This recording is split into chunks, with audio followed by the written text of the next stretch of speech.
गांधी है सकल गुण भरा युद्ध कला चले तो घन घना घन घना घन गांधी है.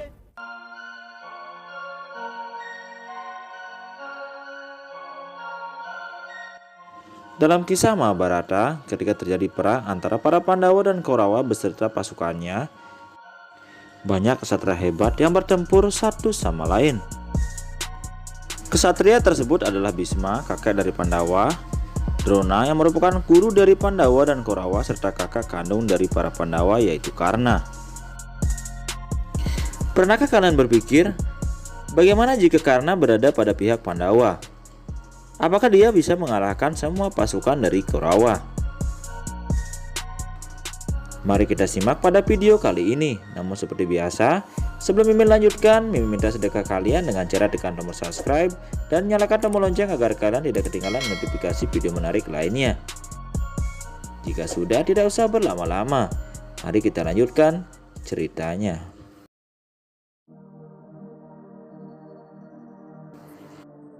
Bhisma merupakan ksatria terkuat dalam perang Bharatayuddha. Bahkan dikisahkan ia dapat membunuh Bhisma adalah dirinya sendiri.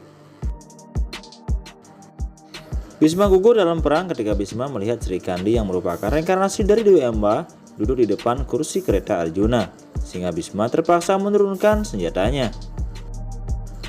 Bhisma gugur di medan perang dengan strategi Arjuna dan Sri Krishna yang sedikit melanggar kode etik dalam peperangan Bharatayuddha.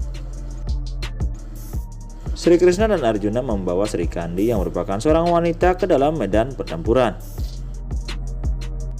Bhisma yang terikat dengan sumpahnya untuk tidak menyerang seorang perempuan, ia menurunkan senjatanya ketika ia melihat Sri Kandi berada di kereta kuda Arjuna. Dan saat itulah menjadi momen Arjuna untuk melepaskan anak panahnya dan menembakkannya ke arah Bhisma yang agung. Meskipun gugur dalam pertempuran, Bhisma tetap belum dapat meninggal karena yang dapat membunuhnya adalah dirinya sendiri.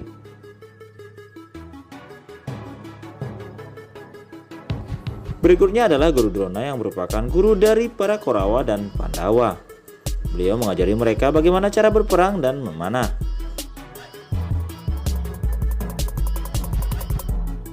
Drona merupakan jenderal perang dalam perang Bharatayuddha dan ksatria yang tak terkalahkan. Bahkan tidak memiliki kelemahan sama sekali kecuali satu, yaitu kasih sayangnya terhadap putranya Aswatthama.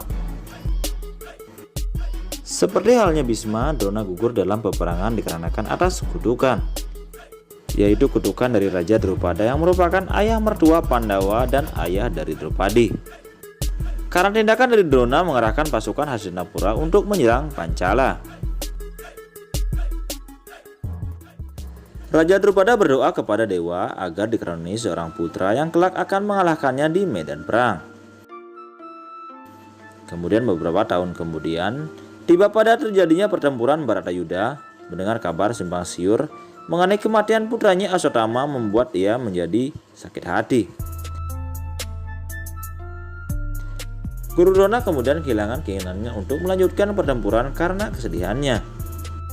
Guru Drona memutuskan untuk bermeditasi untuk mencapai moksa melepaskan jiwa dari badannya. Pada saat itulah putra Drupada yang bernama Drestayumna datang kepada Drona dan memenggal kepala Drona.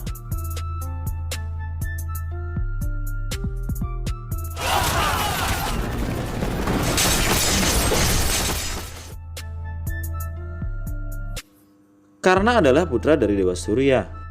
Sejak lahir, Dewa Surya sudah memberikan pusaka yang menempel pada tubuhnya, yaitu baju pelindung dan anting-anting.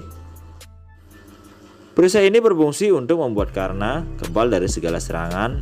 Bahkan ada yang bilang bahwa bisa menahan serangan dari panah Barbarika. Kemudian anting-antingnya membuat Karna tidak bisa mati. Sebelum terjadinya perang Bharatayuddha, Dewa Indra yang merupakan ayah dari Arjuna tidak yakin Arjuna bisa memenangkan peperangan untuk melawan Karna. Dewa Indra membuat rencana untuk melemahkan Karna, yaitu dengan memanfaatkan watak Karna yang dermawan. Karna akan memberikan apa saja yang ia miliki untuk orang yang membutuhkannya. Dewa Indra kemudian menyamar menjadi seorang Brahmana. Dewa Indra kemudian meminta anting-anting dan perisai Karna untuk dijadikan sebuah persembahan. Sebenarnya rencana ini sudah diketahui oleh Surya yang merupakan ayah dari Karna. Ia sudah memberitahukan kepada Karna. Akan tetapi Karna tetap teguh memegang sumpahnya. Yang lebih parah lagi, anting dan perisai itu menempel pada tubuh Karna. Untuk memberikan perisai dan anting itu, Karna harus menyayat kulit daging yang menyatu dengan perisai dan antingnya. Karna kemudian menyerahkan perisai dan anting yang bersimpah darah kepada Dewa Indra. Terharu dengan pengorbanan dan keteguhan hati Karna, Dewa Indra meminjamkan sebuah senjata sakti yang berupa kontra kepada Karna. Senjata ini bisa membunuh siapapun dan pasti akan berhasil. Tidak akan pernah meleset dan tidak akan bisa ditangkis oleh senjata apapun. Tapi senjata ini hanya bisa digunakan sekali saja oleh Karna. Inilah pengorbanan yang dilakukan oleh Karna yang begitu sangat luar biasa. Nah teman, bagaimana kalau Karna berpihak pada Pandawa? Maka peristiwa di atas tidak akan pernah terjadi. Karna akan tetap menjadi manusia yang abadi dengan memiliki anting dan perisainya. Tetapi tentu saja berarti Karna juga tidak akan memiliki senjata sakti kontra dari Dewa Indra. Karna ibaratnya kesatria dengan kekuatan yang sempurna meskipun tanpa senjata sakti dari Dewa Indra. Bhisma dan Drona tidak akan bisa mengalahkan Karna. Tapi tetap sulit bagi Karna mengalahkan mereka berdua dalam pertarungan yang adil. Selain sangat sakti, Bhisma juga mempunyai pengalaman yang paling banyak dalam peperangan. Bhisma juga bisa menentukan kematiannya sendiri.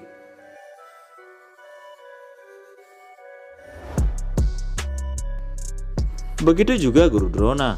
Guru Drona yang merupakan guru dari Pandawa dan Kaurawa termasuk Arjuna. Tapi yang paling sulit dilawan adalah pasukannya, yaitu pedang Dewa Brahma. Jika Karna berada pada pihak Pandawa, tentu sangat sulit untuk mengalahkan Bhisma dan Drona di pihak Kaurawa. Hal ini akan menyebabkan peperangan akan berlangsung semakin lama. Nah sobat, demikian kisah kali ini, semoga kalian menyukainya. Jangan lupa like dan share di sosial media kalian dan sampai jumpa pada video kita selanjutnya. Salam bahagia dan rahayu.